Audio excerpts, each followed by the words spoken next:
Hey, welcome to EPN. My name is Victor Lucas, and we bring you the latest in everything cool every single day. Thank you so much for joining us on this very loose and very live EP Live. A lot of stuff has been cooking for us, as I've been talking about quite a bit, and we decided today we're just going to make it a very comfortable, relaxed, loose EP Live, and I just realized I didn't bring my Switch and plug it in, so we got to go and get that. But we are going to be talking about some very big things today, and we are going to have a lot of fun. Lots of focus on Let's Play and chat. That's going to be a big deal. But first, we're going to get started with our rundown, which I am going to dedicate to our buddies at Capcom Vancouver, who we all found out about is closed down. They closed down yesterday. So let's get started with our rundown.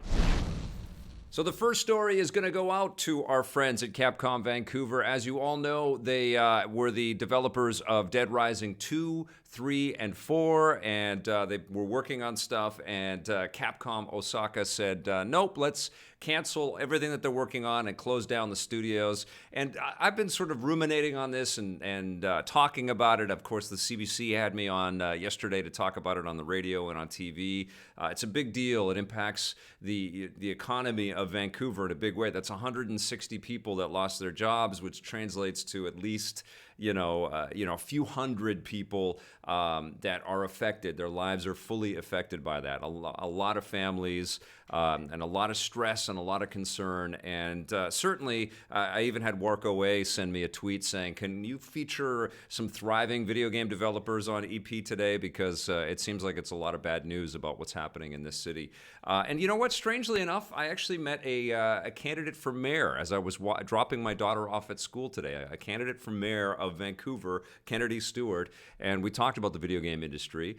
And I think that there is this really big, crushing sort of idea about what we're all facing in this city. Now, I didn't want to turn this into like a civics discussion or whatever, but Vancouver is a very expensive city to live in. I think a lot of cities are going through a lot of this right now, explosive growth, and housing is expensive. But I think what's also happened is that in order to accommodate these external economic pressures, a lot of companies are having to pay higher salaries. And I think that's what Capcom, in all of its sort of discussions internally about what to do with this game and this company, probably looked at. The costs just didn't justify the returns. And unfortunately, that's, it's an equation that a lot of public companies have to face, and we keep seeing this happen again and again. We see amazing teams like United Front Games fold down. We saw the Star Wars team sort of implode at Electronic Arts, and Amy Hennig kind of having to be looking for work elsewhere and trying to figure out what she's going to do. And it is disconcerting.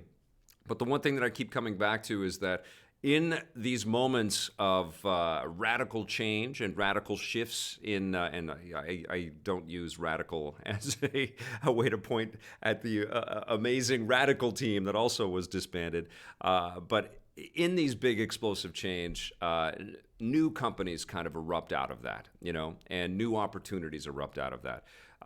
For example, my bet is, and I saw this happen on my Facebook feed because, of course, I'm friends with lots of game makers and developers and stuff like that. But Brian, I'm not going to name him, a buddy that is working on a Star Wars game at EA, the very big one, sent out a reminder that EA is hiring all kinds of people. So I would suspect that a lot of Capcom Vancouver people are going to end up back at Electronic Arts. A lot of the people that work in this city end up cycling through Electronic Arts.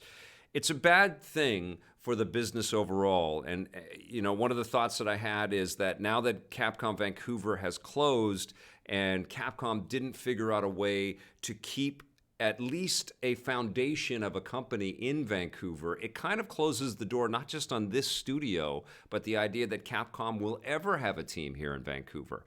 Ubisoft used to have a team here in Vancouver. They used to have the Ubisoft Vancouver studios. They also closed that down.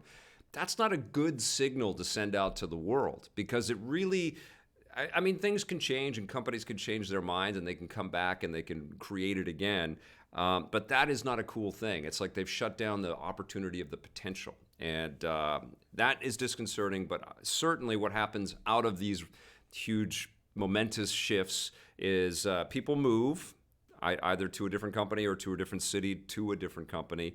But also a lot of independent work starts to happen as well. And I would not be surprised to hear of teams within that big team getting together and building sort of new content, new indie content, and finding some different ways to kind of release their products. That's a lot of talented people at Capcom Vancouver that had worked on some really big AAA games that required a lot of manpower and a lot of creativity. So, it's depressing. There's still remnants of the shock, and I'm glad that there is. I talked a little bit about that with Kennedy Stewart as well today, who is running for mayor. But it's something that we need to figure out here as a city. But I don't think it's sort of endemic to just Vancouver. I think one of the messages that I had on CBC Vancouver is if you've got local creativity that's being exported out and teams of people building really cool, culturally impactful things, know that about your city. Know that a game is being made there, or an amazing TV show, or a movie, or a comic book, or whatever. Know that it's there, and do your best to spread the word about it and support it. And I think Vancouver needs to get on that big time. We need to know that Dead Rising is made here, or it was made here. We need to know that Celeste and Shakedown Hawaii is from Vancouver. We need to know that there's a big Star Wars game here. A lot of lessons to be learned from this, and I certainly don't have any big sort of, answers about how to solve problems like this, but it was a big deal. Now, another thing that happened in the news yesterday, kind of happened late at night, which was a weird time, but I guess it was released in Japan first. But the PlayStation Classic Edition is coming out. I guess this is it's coming out December 3rd. It's going to be $100 in the States, $130 in Canada. It is an HDMI-capable mini console that has 20 games included on it. Final Fantasy's on there, Ridge Racer 4. I think they showed a Tekken game or something like that.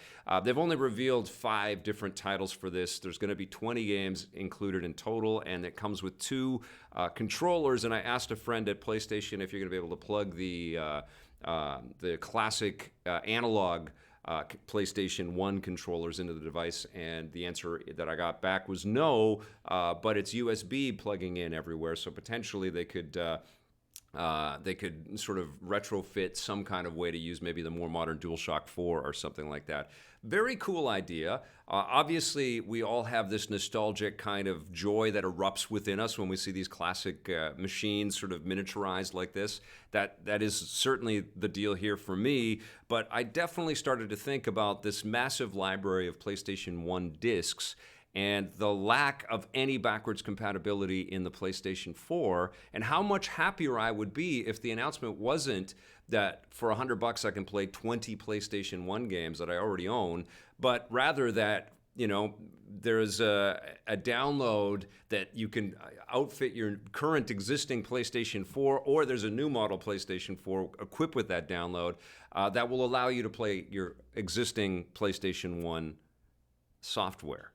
And I think that Sony is trying to capitalize on this momentum towards nostalgia. They're seeing the massive amounts of money that Nintendo is making off of their games, and it's quid pro quo. For sure, it's fair for them to say, well, this is a business vertical that we need to get ourselves involved with. I get all of that, but I also feel like we've got software, many of us, especially many of us that are watching this right now, and thank you for watching this right now, that is just sitting on the shelves, and consoles that aren't hooked up, and some are backwards compatible, some aren't. A lot of them have copyright protections built into the PlayStation 3, which I do own, which is backwards compatible. You can't stream off of it because it's got the HDMI copy protection into it, which is a pain in the ass. I know you can subvert all that stuff.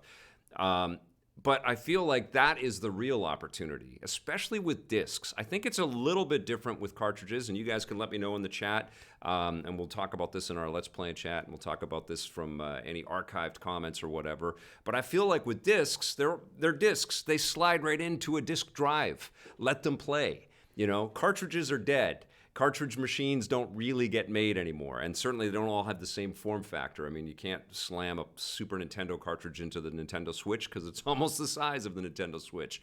But I feel with discs, that doesn't exist. All the existing hardware at the top end has discs or disc capabilities, disc drives built into them, we could easily slide in some of those classic discs and play those games.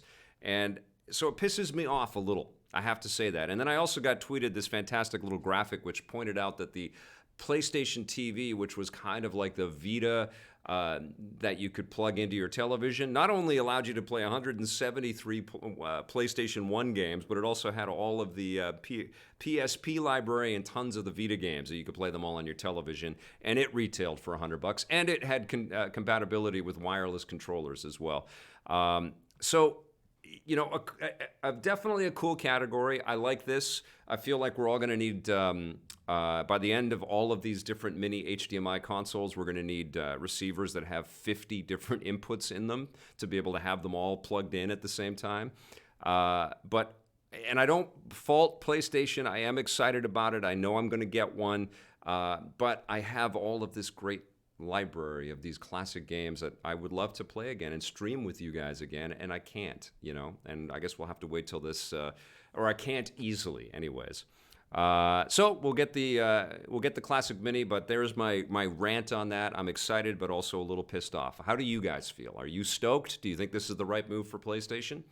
Okay, now over in the Nintendo landscape, Nintendo unlocked the Switch Online service last night, and I was happy to come home and be able to give Nintendo some more money, and then go online and give Nintendo some more money for the NES controllers that I can play only on the Switch NES library with, supposedly. It doesn't sort of work with any other content, which is maddening, but it's adorable that they can just slide onto the Switch and charge up like that. I was really, really excited to download the NES software app that allowed me to dig around into the library and play some of these classic games. I played a little hockey, I played a little Gradius, I played a little Ghouls and Ghosts until I was in my underwear, and then a skeleton. I was happy to see Mario there. I was happy to see the classic NES Donkey Kong. And the original Zelda. All of that stuff is really cool. I like the fact that you can save. There's save points all built in. It's very much like a competitor to the NES Classic Edition that they just released. And for $25 for the year, it feels like that's a pretty cool way to begin, to have 20 games kind of unlocked. Of course, they're going to change that library. Hopefully, they'll add to it rather than subtract too much of it. I like the fact that River City Ransom was on there. That's one of my favorite NES games of all time. It'd be great to see more of the Mega Man titles on there. But I think it's a point in the direction of this subscription model that we talk about all the time on the show. This is kind of unveiling like the future for how games are going to be delivered. Let's just hope that there is as Abby Jameson has pointed out so smartly in comments in the past, let's just hope that this works in the favor of game preservation, and we have these titles not disappearing, and access to things that maybe have been incredibly difficult to get, maybe some collectible stuff. I mean, it was amazing that Star Fox 2 came out on the Super Nintendo Classic Edition. I just think it's an auspicious, fantastic beginning. It's also ludicrous that voice chat is handled on your cell phone and not from your Switch itself. I have not taken the Switch off of the dock and seen if I can play the NES games offline. I presume that you can, and you guys will probably correct me if you can't. Okay, Blake's saying that yes, you can do that. I think that you have to check in on a regular basis, though, otherwise you won't have access to that content, which is okay. I mean, it's kind of understandable. They want your money to be able to access all of that stuff.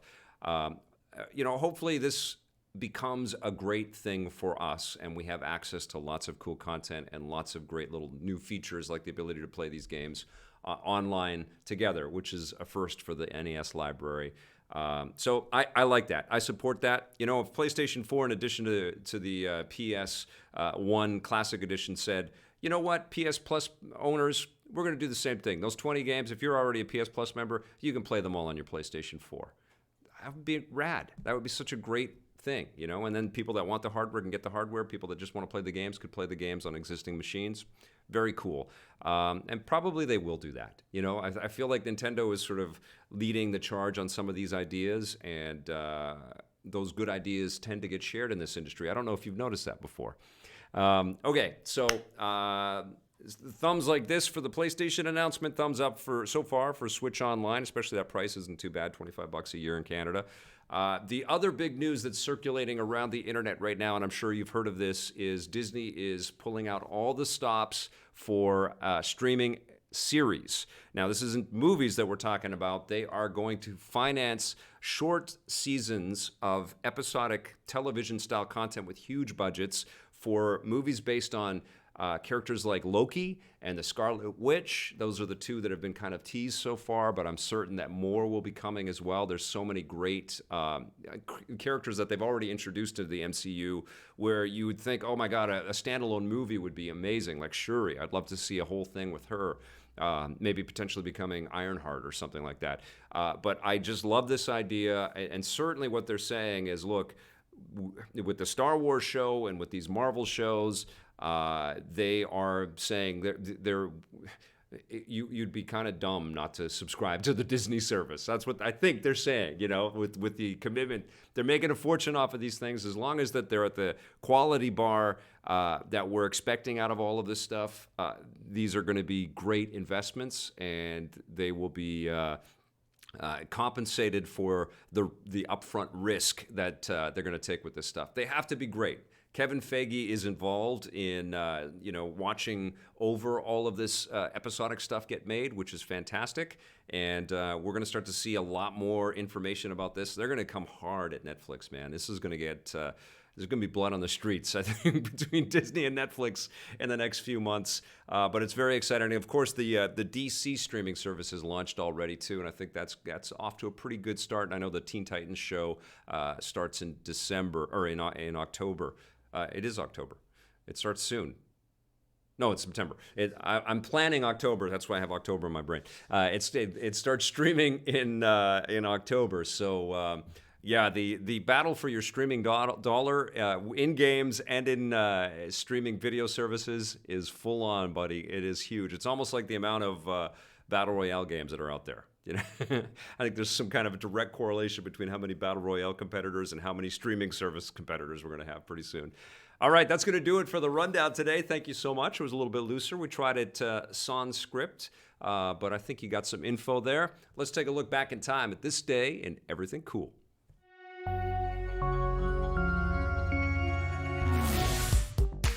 Welcome to This Day and Everything Cool for September 19th. On this day in 1997, gamers got something very odd because the platformer Oddworld Abe's Odyssey hit the PlayStation 1. Directed by Lorne Lanning, Oddworld was the first major project from developer Oddworld Inhabitants, go figure, and the idea was to take the traditional side-scrolling genre and put a fresh spin on it with new game mechanics. Oddworld features the unique GameSpeak mechanic where players have the ability to take over and command other characters, which creates a new way to solve puzzles or battle enemies. Follow me. Okay, wait. Okay.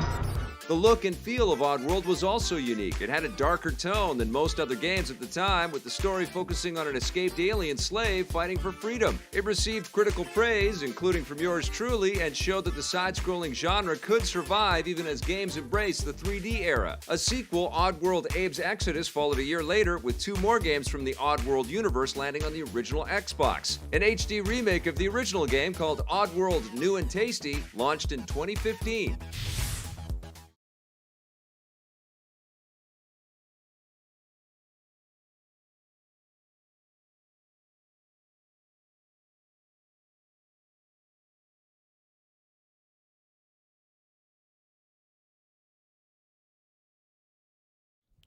All right, thank you for sticking with us. We're rushing around a little bit behind the scenes, but we are moving on to a review of Ozark Season 2, which the reason why we started a little bit later today is because I just wrapped up watching all 10 of the episodes. I was grateful that it wasn't 13 episodes. This is an exhausting show. I thought the first season was really well made. I'm a huge fan of Jason Bateman. I wish he was my friend. Scott and I used to say that all the time on the show. Every time we'd see him in anything, we just loved him. And I continue to love him. Laura Linney plays his wife, and she's pretty solid as well. She really kind of performs her moments, though, and sometimes I really get taken out of the show. There's a naturalism that Jason Bateman has in his role as this accountant that gets drawn deeper and deeper into all of these disgusting, grotesque crimes. And it's kind of like a Breaking Bad-style journey where this relatively mousy individual becomes a hardcore criminal, and has to kind of deal with a cartel fighting against some, Ozark-based drug lords. And he's right in the middle. He's trying to create legitimate businesses to launder tons of money and pay back the cartel, who feels like they've been betrayed by Marty and his former partner. And I won't try to spoil too much of what happens in season 1. I liked the momentum and the escalation of season 1, but I can remember feeling, and I said this in my review of season 1, that it was just so implausible and so exhausting. And there just wasn't a reprieve. It felt like there was a desperation in every episode to just make it so larger than life. And that continues in season 2. And in every episode, which I think is par for the course in this crowded, very solid sort of TV universe and landscape that we're in right now. There's so many great choices to invest in our time.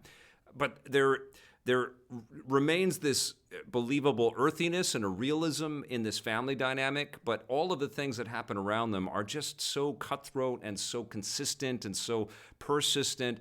And you're just sitting back going, that is just ridiculous. They'd be so captured. The FBI would be all over them here. These guys would be so dead. They'd be so you're constantly screaming at the screen saying, I don't believe that. I don't believe that. I don't believe that. Somebody came back to life after almost drowning in the first season. And in the second season, children feel completely betrayed and they go against their parents, all under the watchful sort of, terrorizing eye of cartel overlords and henchmen and FBI agents. And the family is cracking.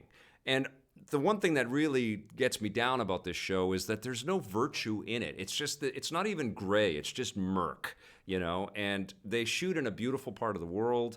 Some of the landscape shots are gorgeous, but the lighting and everything is sort of manufactured to just make you depressed. It's all gray, and they dial up the contrast, and they pull out the colors, and everybody just, it's like you can watch wrinkles just appearing on Jason Bateman's face as episodes go. It's like that's the visual effect, and so it really gets you down. And after, I'm a fan of these high drama shows. Don't get me wrong. I love The Sopranos. I love Deadwood. I love The Shield. I liked Sons of Anarchy until I couldn't take it anymore.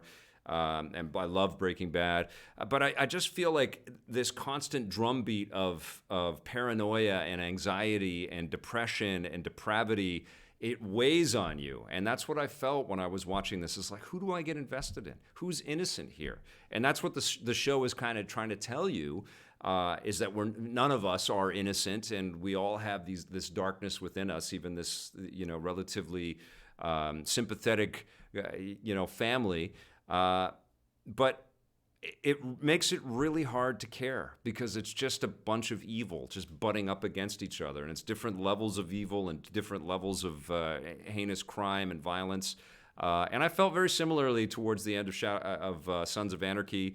And Deadwood could get a bit much. There's some episodes where I like that. And I'm not particularly squeamish. It's just that idea of squishing all of that stuff in over and over and over again. And also the feeling of impending doom is like that's what you're watching. So it's like anxiety porn. It's like you're watching this stuff and you're just like, oh my God, who's going to die? Or how is this family? Are the kids going to get hurt? Is that baby going to get hurt? And the one person that honestly has a light in the character, and the performance is actually really solid, been through hell. But the one character that is in this show where it's like, okay, well, this person is sort of representing a sense of morality and a sense of atonement and questioning a lot of ideas and approaches that each of the other characters is sort of going through in their world. Well, I bet you can guess what happens to that character, And so when that does happen to that character, it's just like, okay, God, like, who do I care about? And so I finished the season. It's very smart, and it's very well made, and there's a lot of beauty to it, and it moves quick. But I don't really care about those characters. And I honestly wish that it all wrapped up with a nice, tidy bow, for season 2, because that would make it like a very long film, but it would make it a nice complete package. But it isn't. There's likely going to be more. I suspect that people are addicted to this. It has that Breaking Bad kind of this is bad for me, but I'm watching it kind of hook.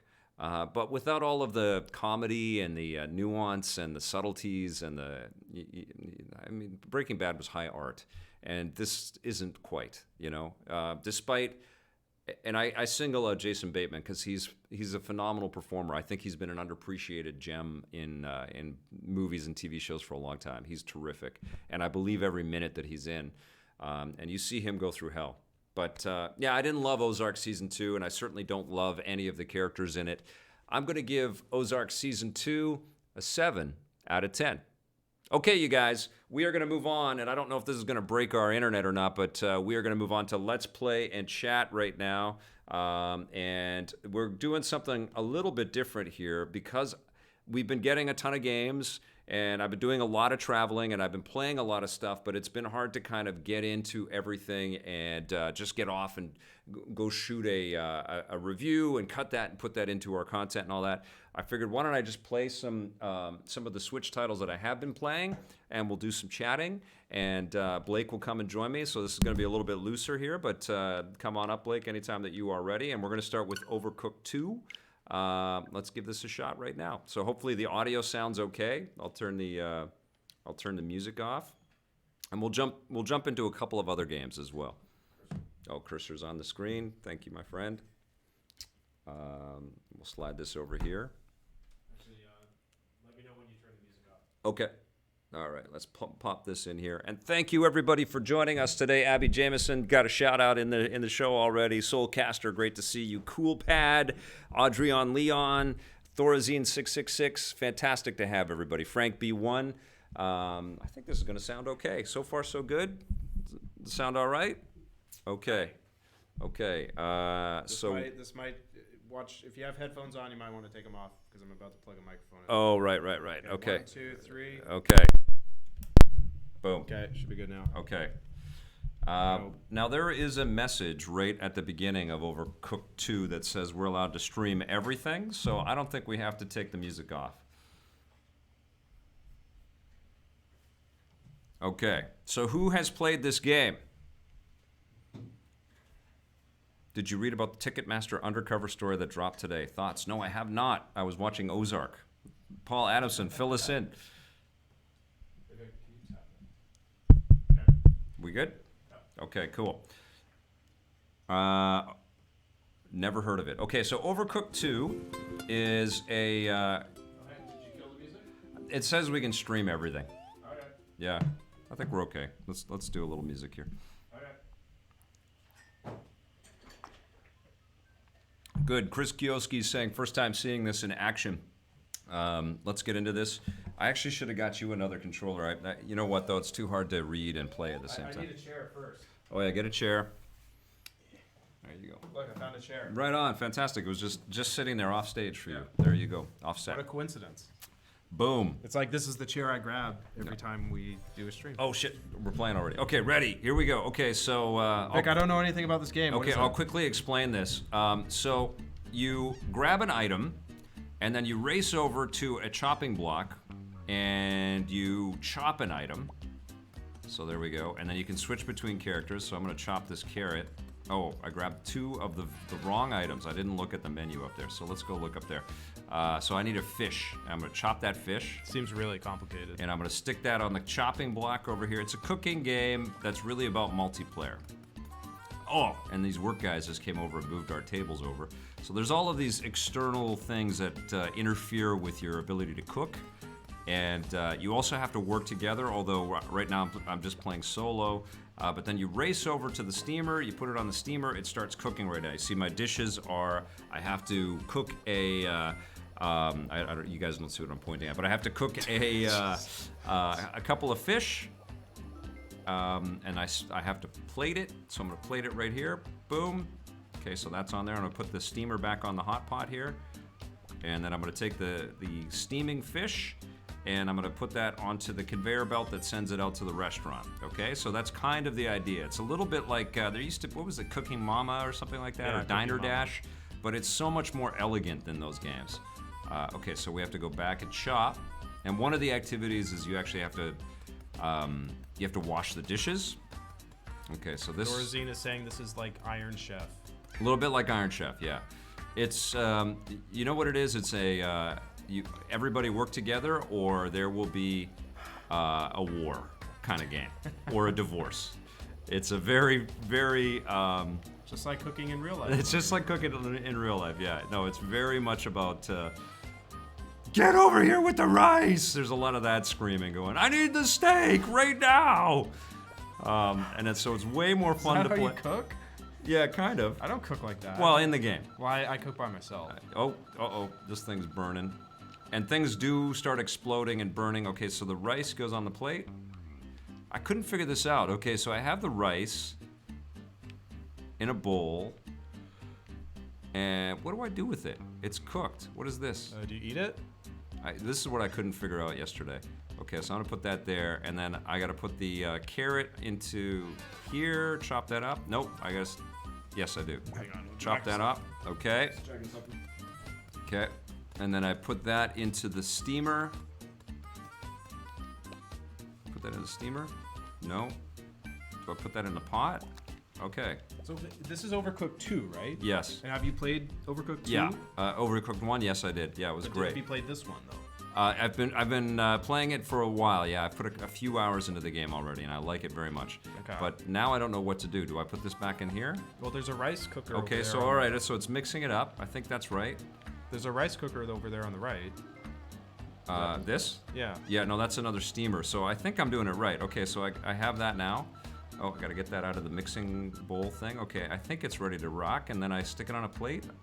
I've never fixed this dish. No, I have a question, Vic. I just lost something. Why are you cooking in the middle of a street with cars trying to drive by? That's part of the fun. It's just a quirky thing. I think the health code people might Okay, have a problem then with I steam it. Okay, so I gotta mix it and then steam it. Okay, so it gets a little hairy, and of course the music's going up faster because it's getting close to the end of the 21 time frame. seconds, 20, Okay. 19. Hurry up, And, Vic. and then this stuff's ready, so I think I can plate this. Yep. Okay, so I can plate this right now. Boom. I got it. Okay. All right. I did one. Ooh, this is tough. So you can see that it's way easier to do this. Oops. Drop the plate. Get over there. 2 seconds. I did all that for $40 in tips. Okay. So I didn't do well. Let's do a different level. I'll do another level. Okay. I'll do a different level. Game Freak is saying this is kind of like the game called Order Up. Yeah, a It's little on bit the like Wii. that. Yeah, Order Up was great too. They've tried this cooking thing before, but there's a multiplayer elegance about this game, and it's so fun to play with other people. You can also customize your chefs, so you can be little cat people if you want.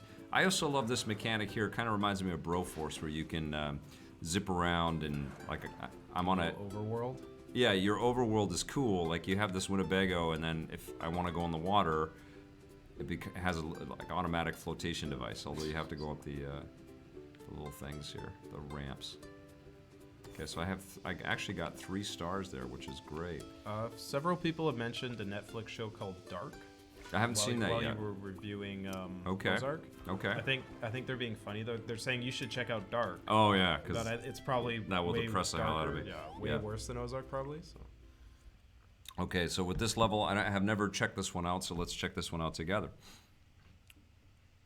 Game Freak's asking what changes or additions have they made from the first game? Well, they've definitely added, like, sushi's a new thing. Like, they've added a whole bunch of recipes that are new, but the big thing is they've added multiplayer online play. So you can play this online with up to 4 people. They didn't have online in the original? No, it was all couch co-op, which is the better way to play it, you know, especially because there's no voice chat here. But, you know, and the thing to remember about this game is it's not just on the Switch, it's on other machines as well, and it's going to play exactly the same. And the other thing, oops, I just fell off. Yeah.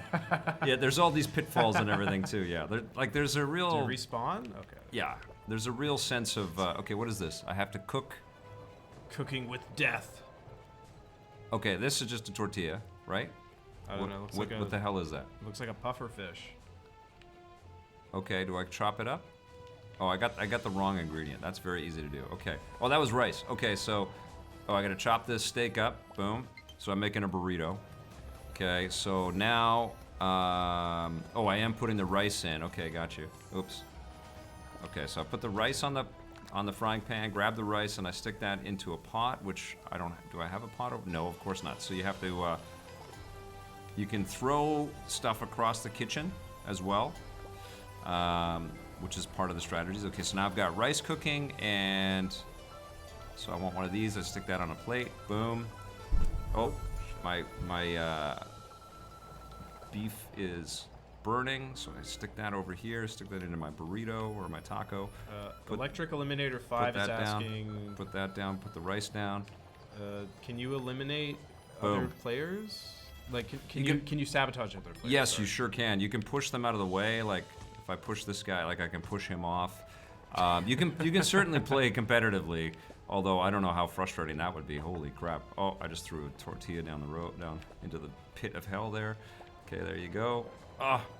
The one thing that I would say about this game is that it's sometimes very hard to target, and the thing that I also recognize, because I played this a lot on planes as we were flying across the country, it fell off.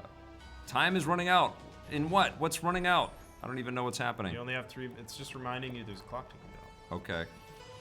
I need rice. I played this on the Switch screen, and as excellent as this game is, and I do love it, it was really hard to tell what the hell was going on when everything was super small. Like to figure out what the items were and all that stuff, it was really difficult. And even my daughter's 6-year-old eyes, when she saw it, because we played it together on a plane, she was like, "That's impossible. How do you see that, Dad?" Be able to zoom in a bit. Yeah, you can't really. And that's important. That's an important thing for developers to remember when they're developing stuff on the Switch. Is that it's great that you've got that hybrid way to play the games, but that it has to work on both screens. Hey, look, it's at least 50% of your screen is being wasted on the stuff on the sides there, like the borders on the side, like where the roads are sitting there on the left and the line carts on the right. Like that's like you add up. That's like 50% of the screen. Yeah, that's a good point. So you could zoom in. You could make it twice as big, and still see what you're doing a lot better, probably. Yeah. Okay. So you have a little speed up thing. Okay. So I'm not good at this game, but I stumble through. So I got a couple of rice pieces going. I've got my tortillas going. Okay. I got to get the steak. My steak is cooking. Boom. So this tortilla is ready to go. Oh, get that down. Okay, get that rice. And there it is. That one's ready, and this one is ready. Yes! It seems like a very relaxing game. Oh, it's not. It's very stressful. Oh, I have 2 plates ready to go. Get this thing. Get it. Get it. Boom! 83. Get this one. Yes! Okay, you see what I'm saying? Okay, now I need a plate. So plates are dirty, so sometimes you gotta go rush over to wash a plate. And I'm gonna take tortilla and this rice. Get over there! And I'm gonna take this rice. Don't fall off. Oh my God, get over there. Okay, let me get over there, put that back there, take this and run this back, and I've got a steak. No, not rice. I got a steak. Give me the steak. Oh, I gotta cut the steak. Cut it. The character animations are so frantic and just. Oh, it's nuts. Yeah. Yeah, I know this game would frustrate me. Oh, it's yeah. Like crazy. Yeah, and a if you're people playing, in the chat are saying that too. Like. Yeah, if you're playing this with some. Oh, I gotta cook this. I play games. I did cook it. You died. Oh. You dropped your steak though. I did. Yeah. Come on, get in there. Oh no, get over there. You guys are seeing some of my frustrations with the game already. Okay, so this guy's got to chop a mushroom. Like I play games to relax. Yeah, this one is not a relaxing game. I don't think I would ever want to. This is restaurant nightmare games. Like I don't know if anybody's worked in a restaurant before, but you have waiter. Like I used to have waiter nightmares forever. I still get them from time to time. And oh, come on. Yeah, I used to work as a cashier at a gas station. Yeah. And it was kind of the same thing. Like you're running back and forth because Get this thing. It was a full serve gas station, so I had to run back and forth from pump to pump. Yeah. And it was really busy, so it was Okay, kind of so I did 252, and then you get so how did I do? Not even 1 star. Boo! Okay. The dog is sad and everything, Vic. So there's a whole story mode in here, and there's also an arcade mode where you can kind of challenge and play with people just for fun, and they serve up all the different kinds of recipes and the backgrounds and all that stuff. So that's a little bit of Overcooked 2. I recommend this game, but be prepared to be frustrated. But definitely don't buy it if you don't have at least one other person that you play games with. If you're just a solo gamer, it's still fun, don't get me wrong, but it's really meant to be played with other people. Okay. Are we gonna play those classic games, Vic? Maybe we should. We could check out maybe the non-Nintendo ones so we don't get flagged. Okay, let's give it a shot. Well, they have Streets of Rage, right? Yep. So now. Oh, not Streets of Rage. They have. Sorry. River City Ransom. Same thing. Yeah. And Double Dragon. Yeah. Same thing. So this is. Do I need to kill music? I'll kill music. Okay. This is Blade Strangers. This is by Nicholas. This is the fighting game that includes a lot of indie characters in here. I think Isaac's in there. Is it Shovel Knight? Yeah. Shovel Knight's in here. Right Yeah, they list all the stuff. I haven't unlocked everything. I've just sort of played it a little bit, but let's check this out here for a second. Yeah, they're anime versions of Isaac. And Yes. Shovel Knight. Yeah.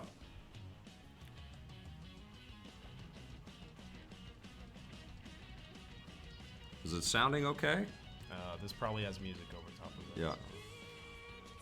Let us know if it's too loud, everybody.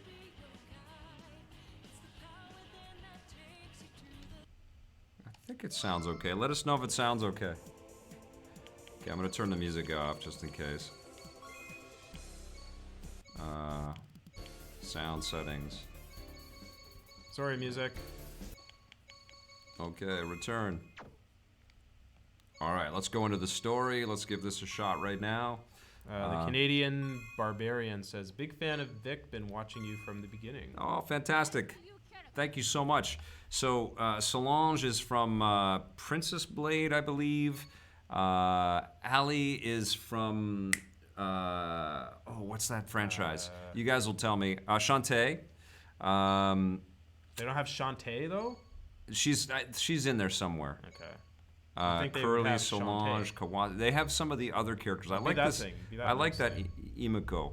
Yeah, be that. Yeah, let's do it. And so there's a lot not unlocked, and I'm sure there's more coming as well. So What is that, a mouse? it's a cat. Okay. Yeah. So I don't know what everything is. You guys can fill me in on who some of these characters are. I haven't really dug into the lore. Is? I'm Googling it. Yeah, why don't you find out like where they're all from? That would be great. Imiku. Sayonara Umihara Kawase. VR Grid says India is all heck. Yeah, that's kind of the thing, right? Like I get a lot of codes for lots of different things, and I like to check everything out, right? When the Rocket and Ray Gun Awards come at the end of the year, I like to have a really good idea of all the things that have come out. But, we're smaller now. So, and honestly, even when we were larger, I couldn't review everything. I had to, spread the wealth out with other reviewers. I gave the Crappeteers lots of crappy games to review, but I like to see everything at least. And the one good thing, there's many great things about the new way that we deliver EP, but one of the great things is that we can show you guys games and play them in real time, and you guys can kind of make up your own minds if some of this stuff is right for you. And I'm pretty honest with the way that I feel about the games in real time as I'm playing them as well. I haven't played tons of this, but it's made me smile. I think it's pretty cool. I love the fact that all of these indie devs have worked together to put their characters into this. I think that's awesome. And I don't know who initiated that. I don't know if Nicholas was the founder of the idea and said, look, let's get everybody in here. But the way that this kind of works, from my understanding, is that it's like multiple universes existing in virtual space, like we're all computer simulations, like an Elon Musk kind of theory. And that's where the crossover is. No, but you know what I'm saying. He is the one blasting it out there everywhere. So all of these different networked universes are crossing over, and even though the characters and their universes and their worlds don't really make sense together, in this construct, they do. Abby Jamison. This is what this is telling. But this is a pretty weak way to tell a story when you're looking at two desktop computers talking to each other. It's very animated. But it's we were mentioning Double Dragon earlier. The modes. Abby Jamison is pointing out there's a Capcom beat 'em up bundle that launched today on consoles, and it has what games does it have? Final Fight, King of Dragons, Captain Commando, the Neo Geo Mini. Yeah. Yeah, it's the. It's just a bunch of Capcom beat 'em up games. Oh yeah, we have that. Oh, did we get that? Yeah, I've got that on here. Okay, That'll be next. The beat 'em up collection, yeah. It's hard to know what retro nostalgic collection you're talking about now. 'cause Whether they it's come a out every day. console, whether it's a That's a collection. good problem to have, though. Yeah, I mean we're getting to revisit all Can this stuff. we skip all this shit and just Okay, get to the fighting? all right. Is there a way to skip Yeah, together, or do you press just have start. to keep? Okay. Yep. Because I want to see the fighting. It's a fighting game. Okay. Kind of looks like a little Smash Brothers sort of arena in the back. But it's 2D in the front. That's cool. Yeah. It's very Street Fighter Alpha. Yeah. Or, an SNK type game. Or Darkstalkers or something. I like this cat thing. Yeah, it's cool, right? I like that it's a little girl sitting on a cat. You don't have like it's not like every frame isn't drawn and stuff. You can see some gaps between animations and stuff, but it's still pretty cool looking. That's the anime thing, though. Yeah. Oh, you got your ass kicked. I know. That will likely happen. That was a cat fight. I'm mashing the buttons, so I'm just trying to figure this out. Okay, here we go. That was a cat fight. A literal cat fight. Oh! This is a kitten calamity. Oh my goodness! She shut the door on me. That's awesome. That's cute. I don't know any of the moves or anything. Okay, come on. Oh. Get her. Destroy her. Just smacked her with a baseball bat. Uh-oh. Uh-oh. Where should get that whip? You should play as this character next, so you can get that whip. I think it's a jump rope. Oh, come on. Yes. Whew. No. Yeah, I got her. That was close, man. Look at, I have like a tiny little yellow titch right there. That's crazy. Okay, so this is it. Final round. Fight. I don't know how to do any of it. Yeah, you can see that there aren't that many animations. It's like, That's fine. it's still, I mean, it's, you know what it is? It's kind of like a digital action figure collection. You know, if you love these characters, you get to have an okay fighting game with these characters all mashed together. You know, I think it's more the celebration of the of this group effort that's cool. And then she shuts the door. I like that. Okay, I kicked her ass. Goodbye, Kawase. Adrian Leon's asking about the rocket and ray guns. Yes. Are we doing the same setup from last year? I like that. Yeah, maybe we'll refine it a little bit. Last year we got a bunch of people, a lot of our sponsors. This year they're called members. Thank you, YouTube, for being so confusing. And yes, I just read about all the fact that gaming.youtube is all folding right back into the regular YouTube. But yes, last year we had our members send us videos of their picks, and I like that a lot, and I definitely want to do something like that again this year. I thought it was really good, and everybody that sent videos in was awesome. It was really, really fun. You mentioned the Crappeteers earlier. Yeah. Did you mention Ben Silverman today? He made the announcement on Twitter. Oh, did he? Yeah. I was watching Ozark. So did he take? Yeah, he took the job, and he's there. Yeah. Yeah. Today, Ben Silverman is, what is he? The editor of Apple. Yeah. Of Apple Games. Yeah. He works in the big. Congratulations, Ben Silverman. We love you, buddy. He works in the big Apple spaceship in Cupertino. That's where. That's where what he is his actual commutes. job? Well, he's going to be shaping the stories around, because he's done a lot of coverage of mobile titles on Yahoo and different sites and stuff like that. So he's very tapped into the mobile, no pun intended, into the mobile game space. But now he's going to be the editor of what goes on at the iTunes store. He's going to work directly, I think, with developers and helping to tell stories about some of the people that and some of the teams that make the games that go up there. And I think he joined at the perfect time because what an awesome job too, right? Like it'd be pretty rad to have that kind of respect and responsibility at Apple. But I think a lot of this loot box stuff and the microtransaction heat that's happening right now in the gaming industry is going to filter to mobile in some pretty significant ways, and there will be an emphasis on, and I know Apple's had this as part of their credo as well. They've really wanted to put the spotlight on pay once and play forever type games, as opposed to pay forever type games. Oh, so like not like traditional games.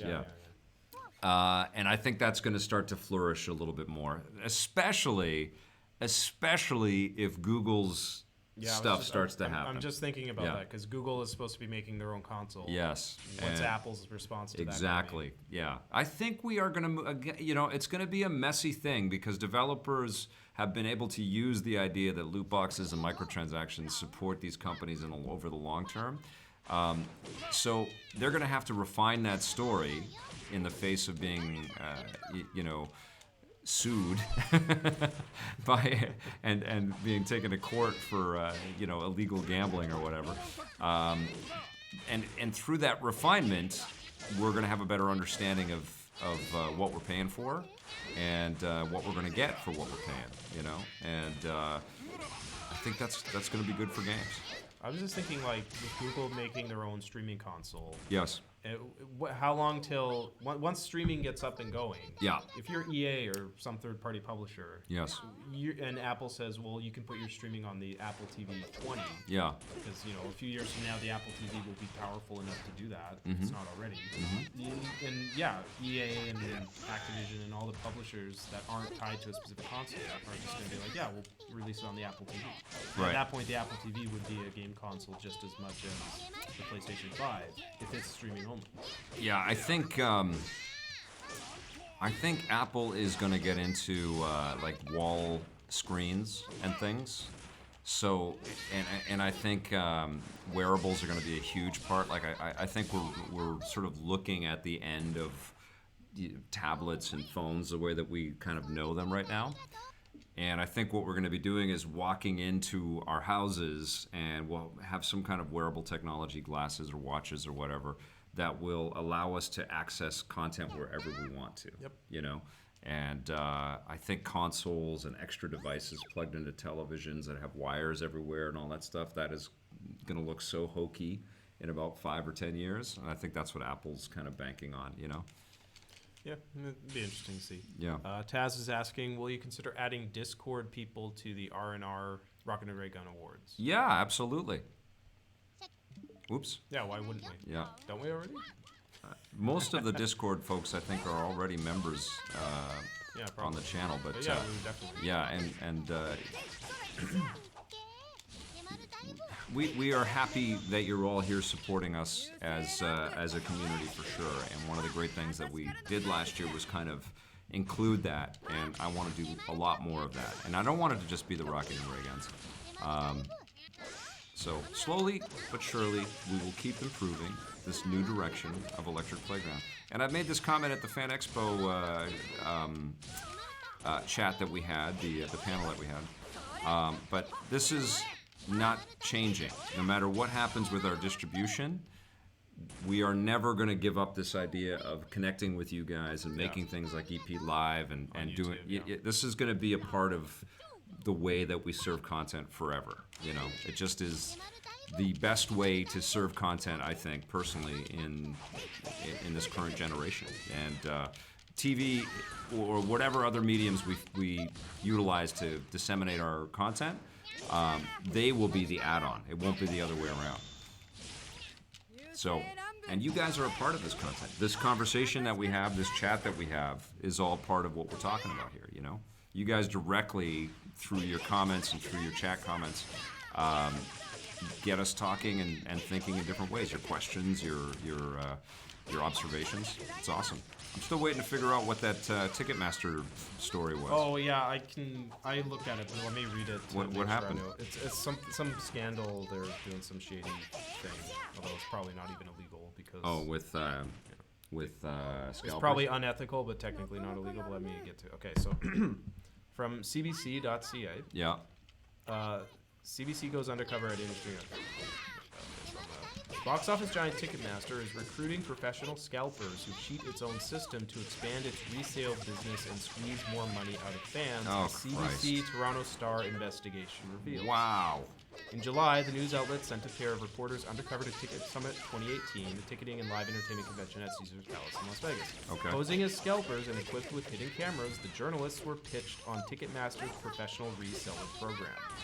Company representatives told them Ticketmaster's resale division turns a blind eye to scalpers who use ticket-buying bots and fake identities to snatch up tickets and then resell them on the site for inflated prices.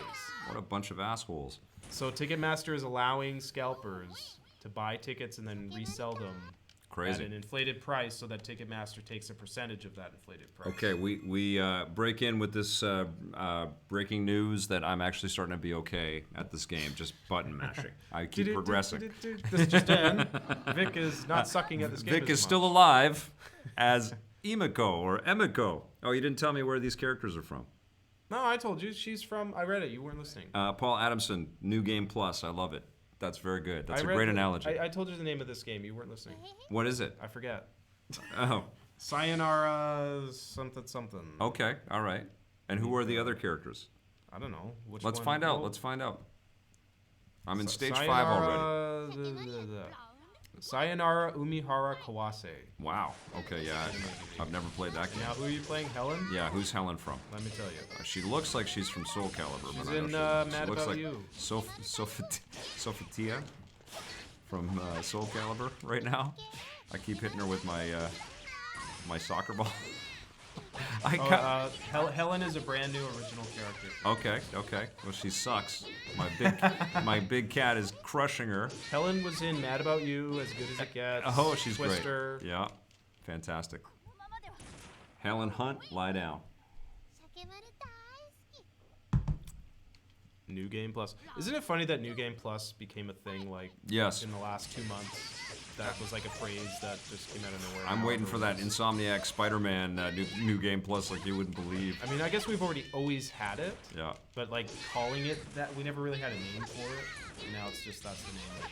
Yeah, it's like a new feature.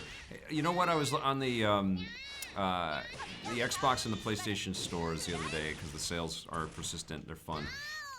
But one thing that I think I hope happens is a little bit of consolidation on titling and labels and logos and stuff like that. Like, I don't know if you've checked out the way that they say, here's what's new or whatever, but like almost every game has this edition, the deluxe edition, the legendary edition, and then so many games have the logo and then... Adamantium Strength. Wow, cool. They're not. That's owned by Marvel, isn't it? Yeah, I don't know why they could say that. And then, but so many games have the currency that you can purchase with the logo, and so you look at the stuff, and then it's like, what is new? And then there's like 7 icons associated with one title, and it's kind of disgusting. It's kind super of confusing gross. too. If we get sort of confused and overwhelmed by it, imagine what your mom or my mom would think. I just imagine my mom opening up the PlayStation Network or one of these stores and just be like, oh, what the hell? VR Grid just threw down a super chat for $5 and said, best VR category in the R&R Awards. Didn't we do Count on that. Didn't we We'll do absolutely do that. Didn't we do one? I know we have done it.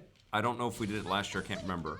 But definitely we're going to do that. I have, in addition to Firewall 0 Hour, I have the Creed game and Blind.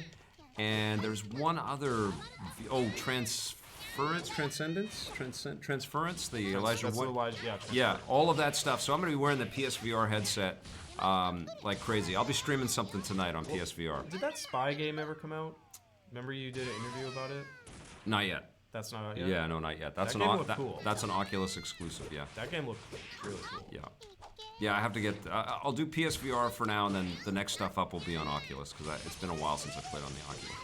But I'm looking forward to that. Taz is saying that, pointing out that Deus Ex and Horizon both had New Game Plus. But yeah, they didn't call it New Game Plus, did they? Yeah, they do. Did they call it That's been New around Game Plus? forever. Creed is sick, Transference is messed, Blind is all right. Look, VR Grid playing all this stuff. Cool. Well, look at his name. I should hope he's a VR expert. Yeah. No, I have a bunch. I know, and I've got a bunch on Steam that I got to check out, and on the Oculus account as well. Trust me, I want to. I got one head. You got one head and two eyes. And two eyes and two hands. And some of these games, I don't know. Did you play Octopath Traveler? That game took forever to play through. I haven't beaten it either. It's just massive. It's huge. But these games, they're huge. Vic, what are your thoughts on Firewall? Worth a buy? No, it wasn't. There weren't enough people when I played it, so I was frustrated when I played it. So I'll play tonight. Whoever has Firewall, really join me this, tonight. This image of this cat. Yeah, it's fantastic. It makes me super happy, right? Whoever has Firewall, let's play tonight, okay? I will tweet out, and I'm going to jump on. One head, two hands, one wife, one daughter, and only 24-hour days, not counting sleep. It's true. I've always said I wish if I could have one superpower, it would be to stop time. Yeah. And then do stuff. Yes. And then be able to start time again and stuff like that. Yeah. You know what I mean? Because not only could you get more things done in a day, that's teleportation. Yeah. Because you could you snap your fingers, go somewhere, Totally. snap your fingers, and Yeah. you're there. Like that super speed is what you're talking about. Flash. Well, teleport, Flash not type super stuff. speed, instantaneous, with no time in between. Right. Right. You travel infinitely faster. I think Flash can travel faster than that. No. He travels faster than time. But I'm not talking about traveling, I'm talking about teleporting. So he travels There's still a backwards in time? linearity in what you're discussing, and Flash No, I'm talking about exists. freezing time, so time is stopped. Yeah, but- and walking at a normal but speed from you're- point A to point B. Yeah, but you're talking about a linear event occurring in the space between time. The Flash can go backwards and forwards. Yeah, that's because he goes faster than the speed of light. he goes faster than time. He goes faster than the concept of time. But Vic, that's not how time works. Well, time folds in on itself, and he represents this being that exists at all times. He's an incredible character. I don't think that's how time works, Vic. It's not Time is tied to matter, right? Time I doesn't don't know. exist if there's no I don't matter. know. There's no Let's time. explain how time works. Like if you on could this imagine, Let's play in if you chat could imagine an stream. area of space with no matter in it, there's no time. You need to have matter or stuff in an area for there to be time. I think you need to have consciousness of time. No, but but that's because if you have a consciousness, you have a thing there. That's how you get time. Okay. If there's nothing in an area, there's no time. Well, because how would you measure it? The It doesn't exist. the Flash is And beyond time moves at teleportation. different, That's time what I'm moves at telling different you. speeds depending on how much matter there is. Okay, The but closer to the surface of the planet you are, the faster time. Flash beats the powers and abilities you want. That's all I'm saying. That's fine. Because I'm he fine can with go that. in a million different directions across time and dimension. Jordan Cunningham is It's saying. been an amazing chat. Oh my god, so Jordan- good. I'm playing as this big fighting cat right now. So stoned, talking about time and space and the Flash. I'm fighting this robot Evangelion lady. I don't know who is Lena. Who is Lena? Yeah. Jordan Cunningham is saying you don't want teleportation because you might teleport into a wall. Yes. No, the transporter pattern. Don't buffers, get cocky, kid. You might bounce into a wall or an the asteroid. transporter pattern buffers, and each transporter has at least 4 redundant pattern buffers. They prevent that from Supernova. happening. What does Harrison Ford say? You fly right through a star, bounce too close to a supernova. That's it. And that'd Right. end your trip real quick. That would end your trip real quick, wouldn't it, boy? Love it. Who is Lena? I'm googling it. Or is it Lina? The reason why we are still playing this game, and I know that you've seen many better fighting games than this, is because I have not died. I'm at stage 7. We are blowing through this story. Lena is another new character. Another new character. She's cool. I call her Evangelion lady. All right. Winner. The cat is the one to go with. Yeah, that cat's awesome. Yeah. That's the other cool thing about my freezing time. Oh, we ability. unlocked stuff. Did I beat the story? I beat the story. Okay. My freezing time ability. One more thing. Okay. If you ever want more sleep, Yes. you don't feel like getting up, just freeze time, sleep for another couple hours, Okay. and you're well rested. Let's play Beat 'em Up Bundle. That was pretty fun, right? I mean, we didn't really dig too deep Yeah. into it. There's missions, there are arcade. It's a fighting game. Can we play NES classics because they're more fun? We are going to play Beat 'em Up Bundle. This is classics, but Super Nintendo classics. Yeah, Fairmer is saying. Oh no, I put on not this game. I love Hollow Knight. It's kicking my ass. It's very good, No but more Hollow Knight. every time I play it, I'm like, oh my god, I am not good enough for Hollow Knight. But it is very, very good. It's like an endless Metroid. I know there's an end to it, but it is kicking my ass. Fairmer is saying Beat 'em up bundle. New Game Plus dates back as far as Chrono Trigger. Yeah, I'm not saying the concept like every game is, a lot of games have had it. I'm saying calling it New Game Plus. I've never heard that phrase until very recently. Frank B1 wants a review of WWE 2K19 from Jose. I will reach out to him because that's an excellent idea. He's in Japan right now. He's at Tokyo Game Show, and then he's going up to Hokkaido, which just had the big earthweake up there, didn't they? This is definitely going to get flagged for copyright. For music? Because it's Cap. Well, the whole thing is. Oh, it's yeah? Capcom. Oh, well, we'll jump in. I'll deal with it later. Okay. Oh, I can't turn the music right off. Oh, I That's can't. fine. Is that off when it still has one leaf? Yeah, that's as far as it goes. Okay. Okay, so back, saving. Okay, cool. Here we go. Offline mode. Let's give it a shot. Final fight. So this has like how many different games? I think 7. The King of Dragons, Captain Commando, Knights of the Round, I haven't Warriors heard of Fate, one of these games. Armored Warriors, Battle heard, Circuit. Have you heard of any of these games? I remember King of Dragons and Captain Commando. So basically, I think what's happened here is, I believe Final Fight was the first one, where it was like, well, this works. Let's make 1 billion of them, and we'll put them in robot suits, we'll put them in knight suits, and we'll see how it goes. So why don't we check out? Everybody knows Final Fight. We don't need to play that. Let's play King of Dragons. Let's give this a shot. Jordan Cunningham is pointing out that Blake, don't you remember clock stoppers? I almost said cock stoppers. Clock stoppers. Every time you freeze time, you're still aging. Yeah, I know. Every superpower has to have a disadvantage. Okay. I wouldn't overuse it. That's the risk, but I would still use it once in a while. So I'm gonna be the archer. I'm gonna be Aragon. You could kick Superman's ass with my power. You just freeze time, find some kryptonite, stab him in the face. Yeah, that's what the Flash would win. Except Superman has that But the power too. Flash He has doesn't- super speed. He doesn't travel infinitely. It's not like he's just boom boom and he still has to travel to the place. He just moves really fast. Dude, Flash can run through dimensions, and he can run forward and backwards I don't through need to time. run through no dimensions. All right, so he beats your freeze time guy. Okay, that power defeated by the Flash. Nope. Yeah. Because Done. I would freeze time and the Flash would just be standing there in the middle of running. Flash is. But I've frozen time, so he's not moving anywhere. He's so underrated because he just runs fast, but the fact that he can run across dimensions. Yeah, and I would just freeze time, so when he's just standing, so he's standing still, and I just walk up and punch him in the face. Time is irrelevant to the Flash. That's what I'm saying. People are saying I should jump into player. We don't have the 2 controllers hooked up right here. I mean, we have the Joy-Con, but do you want me to get a Joy-Con? Why don't we do that for the NES? Okay, yeah. Thing? Okay, sure. Okay, so did you play Mario on the NES Classic? No, I didn't.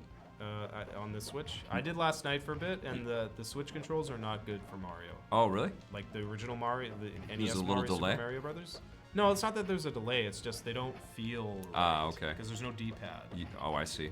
Right, like it's weird to. I don't want to use the joystick. I want to use the buttons, but it's weird to press buttons. Oh, instead of... you use the actual handheld Switch Joy-Con. Yeah. Okay, no, Yeah, I was playing on the TV. I guess if you're using the classic controller. Yeah, I was using the Pro controller. Yeah. Your Pro controller. Yeah, it was fine. I'm talking about the Switch Joy-Cons. There's no D-pad, so there's no. So this is a little Golden Axe-like. Yeah, I was just gonna say this looks exactly like Altered Beast and Golden Axe. Which is great. Elf defeated the Orc King. Time bonus 4,200. Okay, I was awesome there. Elf 2. Here we go. World map. It is the easiest RPG to play right here. Is what this is. Okay, Jordan so Cunningham comment. yeah. Flash taps into Speed Force to run fast enough to cross dimensions and fast enough to cross the time barrier. Right. But that doesn't matter because I just stop time altogether and I just go and I punch Flash in the face when he's in the middle of doing that and he's just standing literally still, Yeah. not even moving. I just walk up and punch him in the face and I won. He's already beat you. No. He's already knocked you out. He zipped into a different dimension, came back, and went poof, knocked out. Captain Commando. I don't think that's how dimensions work either, Rick. I don't know. How would we know? Look, there's Ninja Commando, Baby Commando. Oh my God, we got to play as Baby Commando. Yeah, if there's a choice. Mummy Commando. This is awesome. Talk about. So we're gonna have babies in this thing. You're gonna control a giant Japanese, robot. Programmers were sitting around drinking sake, and This they're is like, amazing. You know, it'd be awesome if you had a baby in a People robot were suit. totally wasted. Look, they're smoking right there. This is crazy. This is a classic. I'm in. Anything went, man. It was just like, just do it. Just make it. Go for it. Yeah, good idea. Do it. Let's have a baby robot fighting some guys in green and purple jumpsuits. Oh my God, this is awesome. Yeah, where's this game been all my life? Yeah.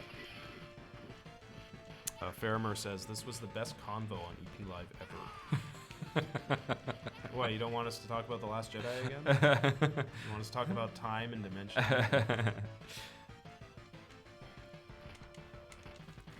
Oh, this is hilarious. Abby Jameson, comment, time is a concept. Time is a concept, yeah. Well, no, it's not. Yes, it is. Especially if we're a simulation. We're not a simulation, Nick. That's so stupid. How do you know? Because how do you know? I don't. The onus of proof is on you. You're the one saying it's a simulation. Well, theoretically, we are merging with our machines in real time, in what we understand to be real time. Okay. Conceivably, this is a preordained thing by some kind of, advanced race that decided that we were going to create simulations. There's no reason to think any of this, though. There's no evidence to. Why not? Games are becoming like exponentially more realistic with every technological advancement. Okay.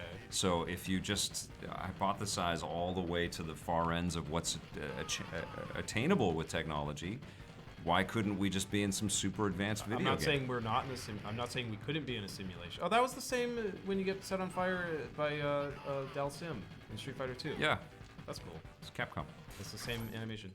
The thing is, if we're living in a simulation that's indistinguishable from reality, yeah, how would you tell the difference? You can't. Well, so we with our puny, unaugmented. Yeah, that's what I meant. That's what I said. Biological to our minds, we cannot. If we're in a simulated, Good Lord. Here's my point. Yes. If we're in a simulated universe. Yes. That when you're within that simulated universe, it's indistinguishable from a real universe. Yes. You can't tell the difference between the two. So what difference does it make? It does not make a difference. So it's you can't have any evidence for it. So it's wrong to say we're in a simulation. Well, or even say that we're probably in a simulation. You have no way of knowing that. You could put that level of discussion or that level of commentary across everything that we believe, every religion, every all the things that we hold as tenets of what makes us exist. How do we know that to be true? Faramur is pointing out the idea of a simulation comes from an alien species that finds a way to exist within a black hole where time doesn't exist for them. Yeah, you're talking about the omega point theory, because like when a black hole contracts matter, because time and matter are related, it folds time in on itself. You can basically live for an infinite amount of time within a finite. You can do an infinite number of calculations within a finite amount of time. Right. Therefore, if you put yourself into a computer simulation with an infinite number of calculations, you can live forever. This one's pretty cool. I like this one. But again, there's no way. I love that we're playing a beat 'em up and we're talking about theoretical physics and again, this is the biggest stoner talk we've ever had. My point still stands that if you were living in that type of simulation, you would have no way of distinguishing it from reality, so it doesn't matter. But it's nice to hypothesize, and that's how formulas and theories originate, is just from the questions that arise from them. I think it's what I'm saying is that I think it's wrong for people like Elon Musk to say that we are living in a simulation or that we're probably living in a simulation. He says it's probable. But how does he know it's how would you determine that it's probable? You have no way of determining that. I think he's got a great argument for its probability. That's not how you determine probability. You don't. That's sitting in an armchair thinking. No, come on. You gotta let people sort of find their way through a hypothesis. Find evidence and come up with. He's pretty. I would. You don't just sit there there in an armchair saying... I think you and Elon Musk having a discussion about the probability of us being in a simulation. Elon Musk I would probably I would put money on Elon Musk. Elon Musk Thinks that it's okay to call a pedophile someone okay, a pedophile because they moved it because the only reason you would be in Thailand is if you're a pedophile. Elon Musk is not a very good. That is awful. But he's not a very good thinker. You're when it comes to conflating. Like you're this. conflating. Well, you're conflating two different concepts. I'm pointing out that no, because it's the same logic that he used. No, it's not the same. No, it's logic. the same flawed thinking not. process. No, it is not. That's not how logic. Now we're in the angry stoner phase right now. But no, it is not. That's my point. Is that's he not has how... got some philosophical, interpersonal problems for sure. But he is also a guy that lives inside of his brain a lot. Your wife just sent you a text message Oh. Oh, you got it on your watch. Yes, I did. What time is it? Oh, yeah. Oh, it's time to get going, actually. Done? That was good. Yeah, we did 3 games. We'll do NES later. Yeah, we did 3 games. That was good. We'll do NES later, for sure. We'll do it later in the but simulation. There's an example of some of the stuff that I have been playing on the Nintendo Switch. This one was brand new, but I enjoyed that. That was cool. Oh, I'm going to put... Oops, not this. Oops, let me stop this. Nobody wants to see that. That's awful. Okay. But I've been enjoying my Switch quite a bit, and I wanted to share some of that. And I think we'll probably do that again because we are getting so many codes all at once and so many good games that deserve a little bit of attention, and I don't think we should have to wait for I mean, we do that with Let's Play and Chat, but even streaming one game sometimes isn't enough, Like there's a ton that come in all at the same time. Yeah, so we're gonna older and smaller like this, right? So. Yeah, we'll jump back and forth if that's cool. Tell me what you guys thought. Okay, let me know in the. I guess you have to come back in the archive because those comments stay permanently. But I appreciate the support. Thank you so much for joining. Let us know how you thought of our loosey goosey episode today. We had a fun time with this. There was tons to talk about. And we are taking a break from EP Live tomorrow, but we'll be back with EP Live on Friday. Tomorrow will be the rundown going up, so stay tuned for that. And remember, we have tons of other content for you to check out. So please do, if you dig it, hit subscribe, that little bell, and join us and become a member if you're so inclined. All right, we'll see you tomorrow. Thanks for watching, everybody. Play forever.